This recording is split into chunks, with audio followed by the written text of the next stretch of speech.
un atelier qui s'appelait Coopération et mise en mouvement, où le support c'était la danse, hein, la médiation c'était par la danse, qui a duré 1h30, 1h45, avec 12 personnes. Et ce qui en est sorti, c'était une satisfaction générale, y compris moi-même. Un groupe qui ne se connaissait pas, enfin des gens qui se connaissaient, d'autres qui ne se connaissaient pas. Donc, malgré le fait qu'il y avait une certaine méconnaissance des uns et des autres, tout le monde a joué le jeu, quoi. Tout le monde a participé aux propositions.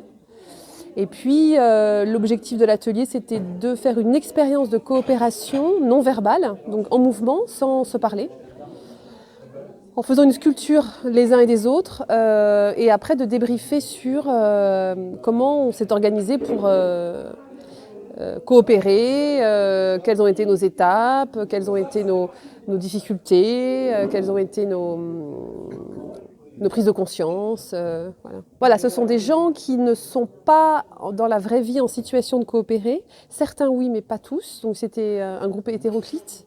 En revanche, il y a eu des prises de conscience intéressantes autour de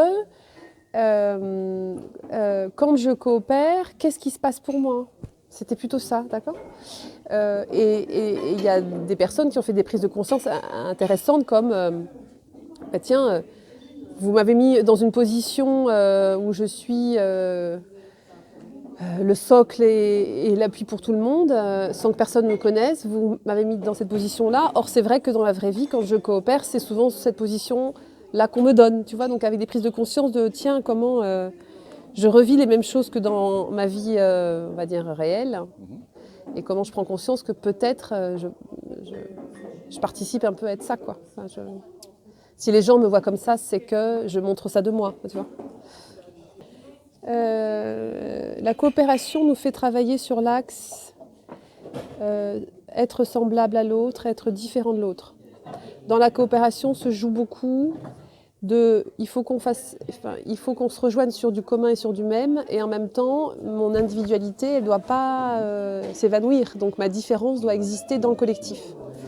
Et donc on a beaucoup travaillé sur faire comme, faire différent, et comment j'existe dans un collectif tout en faisant quelque chose ensemble, tout en gardant ma différence.